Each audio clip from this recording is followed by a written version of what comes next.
A summer internship, a coworker who only performed for me, and a call that proved he already knew where I lived. Story 1. The Cubicle Smile. My name is Ramon. I took an internship downtown because it looked clean on paper, the kind of job you brag about to relatives even if the work itself is mindless. It was a financial services firm with cold air, bright lights, and a lobby that smelled like printer toner and expensive coffee. Nothing about it was glamorous. Most days were just spreadsheets, data entry, and the slow hum of computers that made the hours blend together, but it paid well, and it made me feel like I was moving forward. They put the interns in one open section with rows of short cubicles, not real privacy, just enough to make you feel like you had your own little box, and just low enough that anyone could appear above the wall whenever they wanted. There were other interns around me, and most of them were normal, tired students in decent clothes pretending this was the start of their future. People joked softly, complained about the coffee, and counted down to lunch. There was one guy who treated every email like it could end his career, typing hard, never smiling, acting like even breathing too loudly was unprofessional. But the one I remember was different. Not because he was ambitious, but because he made the air feel wrong. His name was Miles. He was tall, too thin, pale in a way that made the office light look harsh on his face, with dark hair that always looked slightly wet and unwashed, like he had hurried out of bed and decided the shower was optional. When we met on the first day, he was quiet and awkward, but a lot of interns are, so I didn't think about him much at first. Then he started showing up at my cubicle. It began as something that could pass as a joke. I would be focused on a spreadsheet, eyes burning from staring at columns too long, when suddenly a head would rise above the cubicle wall, slowly, not popping up like a normal person, but rising like something testing the surface of water. Miles would tilt his head, stretch his mouth into a grin that looked practiced, and speak in a voice that was obviously forced, a careful, creepy voice like he was performing a character. He would say something stupid in that tone, something like, "Working hard, aren't we?" and then hold the smile a little too long, as if he was waiting for the right reaction. The first time, I laughed the way people laugh at bad office jokes, the fake laugh that says, "I heard you and now please go away." He did not go away quickly. He stayed there, leaning over the divider, staring straight at me while my hands kept moving on the keyboard, and when he finally walked off, the back of my neck felt hot. After that, it happened every day. Always him rising into view above my cubicle wall. Always that same stretched grin. Always that same deliberate voice. He talked about nothing, asked questions that didn't connect to the work, and said random lines as if he was quoting something only he knew. Sometimes, he would just stare and barely speak, letting the silence sit between us like a weight. The others noticed, but they didn't take it seriously. They thought he was trying to be funny and assumed we had some kind of weird rapport. If I mentioned it, they shrugged like it was harmless. "He's just being Miles," they said, smiling as if that explained everything. But it wasn't just being Miles when it was always me. Not the other interns, not the supervisors, not the people in the conference rooms behind glass. I tried small signals first. I turned my chair slightly away when he approached, kept my eyes on my screen, and said things like, "I've got to finish this report," but he would pause, grin wider, and keep talking anyway. Sometimes he leaned closer, close enough that I could smell stale coffee on his breath, and lowered his voice as if we shared a secret. The more he did it, the more I started paying attention to details I didn't like how he seemed to know my schedule, how he always appeared when I was alone at my cubicle, how he never did it when a supervisor was walking by, and how he watched me more than he looked at anyone else. It got under my skin, not in a dramatic way, but in a quiet daily way, a slow irritation that turned into steady discomfort, like a pebble in your shoe you cannot remove. Then the call happened. It was a night during the internship, late enough that the sun was gone, but not late enough to feel like the day had ended. I was eating dinner at home, half watching something on my laptop, when my phone rang from an unknown number. Normally, I ignore unknown calls, but I was expecting a delivery confirmation, so I answered without thinking. I said hello, and there was silence. Not the normal silence of a bad connection, but a deliberate listening silence, like someone had called just to make sure I was there. Then a voice came through. Miles's voice. Not his normal voice, but the same forced, creepy voice he used at my cubicle. Only louder, closer, and more certain. He said slowly, like he was reading a warning off a sign. "The tide is coming in. Pull your boat out of the water." The words didn't make sense, but the way he said them made my stomach tighten, and then he laughed, not a chuckle or a joke laugh, but a loud, sharp laugh that sounded detached, like he was laughing at a punchline I wasn't allowed to hear. Before hanging up, I stared at my phone as my food went cold in front of me, because the worst part was simple. I had never given him my number. I texted the number back asking who it was, but the message didn't deliver. When I checked again, the number looked like a landline, and that made it worse, because a landline meant it wasn't some random app number. It meant it came from a place. I slept badly that night, flinching every time my phone buzzed with a normal notification, hearing his laugh over and over in my head, a laugh that didn't sound playful, but like he wanted me to feel watched. When I went into work the next Monday, Miles wasn't there.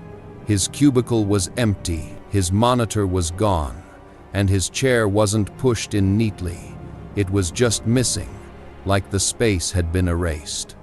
I asked our supervisor, Grant, if Miles had access to intern contact information, and Grant looked confused, telling me plainly that interns couldn't see personal employee data. Then he added casually that Miles had been let go at the end of the previous week for not doing any work and ignoring warnings. That's when I told him about the call. Grant's face tightened, not with panic or fear, but with a quick professional seriousness that made my skin go colder. A couple of interns overheard, and suddenly the room changed. People admitting things they had laughed off before. How Miles stood too close, stared too long, made jokes that felt wrong, and always seemed to be listening even when he wasn't part of the conversation. Grant told me not to worry, said Miles was gone, said the company wouldn't let him back in, like that should close the story. For a while, I tried to believe it did. Days passed with no calls, no messages, and no strange sightings, and the office returned to its normal rhythm. I started to feel silly for how much space it had taken in my head. Then one morning, I woke up because I thought I heard something outside, not a crash or a scream, just a sound that didn't belong in the quiet. The sky was still dark with that thin gray light that comes before sunrise, the kind of light that makes your room feel unfinished. I got out of bed, walked to my window, and pulled the curtain back. He was in my backyard, halfway between the tree line and the weak porch light, standing perfectly still and looking up at my window like he had been waiting for me to wake. I recognized him instantly. The thin frame, the messy hair, the straight posture that looked unnatural, like he was trying not to breathe. For a few seconds I couldn't move, my brain forcing normal explanations that didn't fit, but then he called my name, drawing it out in that same performative voice, like it was a joke that belonged to him. My blood went hot and then cold. I grabbed my phone, stumbled back, and shouted that I was calling the police and that he needed to get off my property. He didn't run, panic, or apologize. He tilted his head back and laughed, that same loud, hysterical laugh that sounded too big for his body, before turning and walking calmly into the trees behind my house like he knew the path. I called emergency services anyway, my voice sounding broken, but when I told the dispatcher he was gone, they told me to call again if he returned or tried to break in. That was the part that stayed with me, not just that he had been there, but how quickly the world decided it didn't count unless something worse happened. I never saw him again, not at work, not in town, not anywhere I could point to and say there he is. The internship continued, the summer ended, and I walked away with a resume line that suddenly felt stupid. Years have passed, and I still don't know how he got my number or how he found my address. I have guesses, because everyone has information online now and everything is connected. But knowing that doesn't make it feel safer.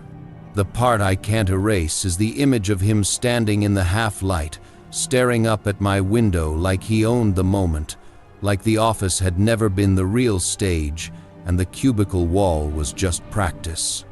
And sometimes, when I'm awake too early and the house is quiet, I remember the sound of that laugh, not funny, and not human in the way laughter should be, like someone laughing in the dark at a joke only he understood. A summer internship that looked harmless, a coworker who treated me like his private audience, and one call that proved the office was never the only place he could reach me. Story 3. The office would not let me out.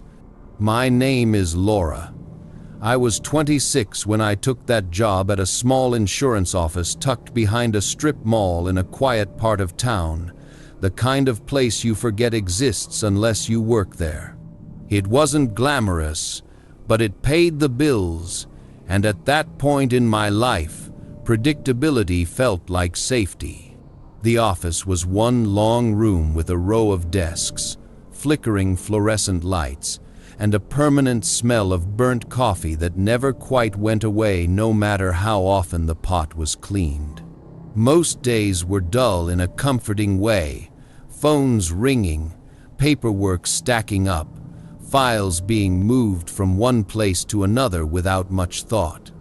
Nothing about that office ever felt dangerous. That Friday started with a storm warning that interrupted every local channel. By early afternoon, the sky had darkened in a way that made the day feel unfinished, and the rain began falling so hard you couldn't see the end of the street. Thunder shook the windows every few minutes, deep enough that it vibrated through the floor. Management didn't want anyone driving in that weather, so most of the staff were sent home early. We were behind on filing, though, and a couple of us volunteered to stay. I stayed because I needed the hours. The only other person who stayed was a newer employee named Tom. Tom had been there about 2 weeks. He was in his early 30s, tall, quiet, and not obviously threatening. He wasn't the kind of person you would describe as creepy, just slightly off in a way that was hard to put into words. He didn't talk much, but he always seemed to be nearby. If I went to make coffee, he appeared moments later. If I grabbed paper from the supply room, he did the same. I told myself he was just socially awkward, the kind of coworker who didn't know how to give people space. By 5, the storm had become violent. Lightning flashed so bright it lit the office like a camera flash, followed by thunder that rolled long enough to make the building feel unstable. Without the usual number of people around, the hum of the lights felt louder, heavier. Tom sat at his desk a few rows away, typing something on his computer that looked like nonsense from a distance. Every time I looked up, I caught him glancing in my direction. I tried to ignore it, telling myself it was nothing. Around 6:30, the power flickered. The lights dimmed, came back, then dimmed again. We both laughed awkwardly, the kind of laugh people make when they're slightly nervous but don't want to admit it. Then the power went out completely. The office fell silent except for the sound of rain hammering the building. Emergency lights kicked in, bathing everything in a weak orange glow that made the room feel smaller, more enclosed. I said something about heading out before the storm got worse. Tom didn't answer. I heard keys jingle, followed by the sound of the front door locking. Tom said calmly that it wasn't safe to go outside yet, that the storm was too bad and it would be better to wait. His voice was steady, almost rehearsed, like he had been waiting for the moment to say it. I grabbed my bag and jacket anyway, and said I'd wait a few minutes, then leave. I tried calling my boyfriend, but there was no signal. I tried the office landline, and it was dead too. When I turned around, Tom was standing in the break room doorway. I hadn't heard him move. He was holding a small flashlight under his chin, casting shadows up his face that made his expression look wrong. He smiled like he thought the situation was funny. I told him he scared me and asked him to unlock the door. He repeated that it was better to wait. That was when fear settled in properly, not as panic, but as a quiet understanding that something was wrong, and I was alone with it. I went back to my desk and packed slowly, pretending to be calm while planning an exit. When I looked up again, Tom was gone. I took the chance and headed for the back door, the one that led to the small rear parking lot where my car was.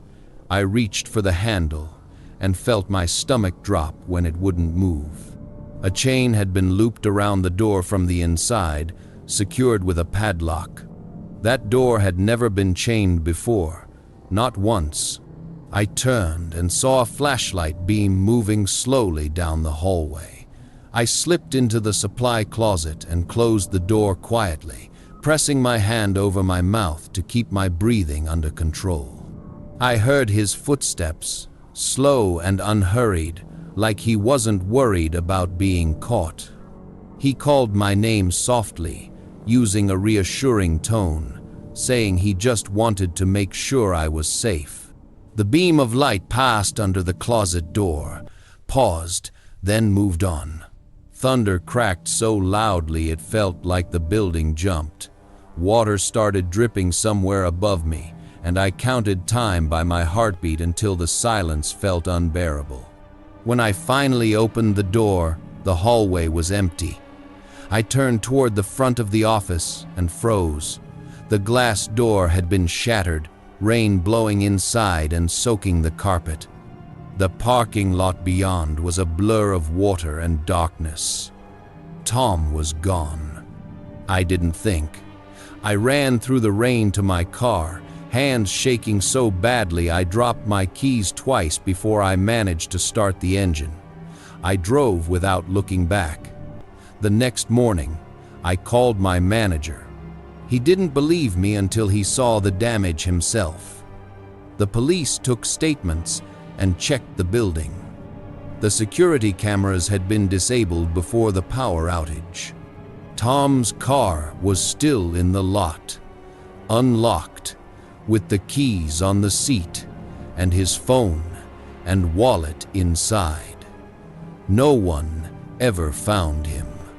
I quit that job a month later, because even now, I still wonder what would have happened if I had waited a little longer, if the storm had lasted just a bit more, and I still check doors before I trust them. A late shift in a tiny insurance office turns into a trap when the power dies and the doors stop being optional. None of these stories began with a threat. They began with routine. A cubicle wall that felt like privacy. A storm that felt like an excuse to stay late. Spaces you believed were neutral until someone proved they weren't. The man in the office didn't break in. He waited for the moment the lights flickered.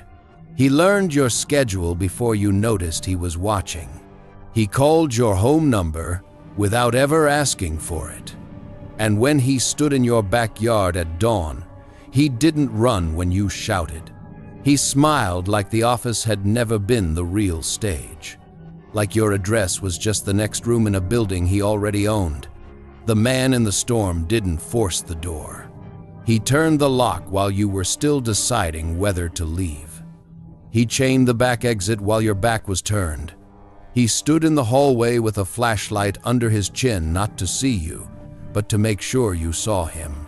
And when the glass shattered and the rain poured in, he wasn't there, because he didn't need to be. The space had already done the work for him. These stories don't end when the screen goes dark. They install themselves in the seconds between locking a door and feeling safe. In the pause before you check the peephole a second time. In the way your hand hesitates on the handle when you're alone in a building that should be empty. If your hands went numb while listening, that was not fear. That was recognition. The spaces you trust aren't always empty. And sometimes the person who knows your routine is already inside.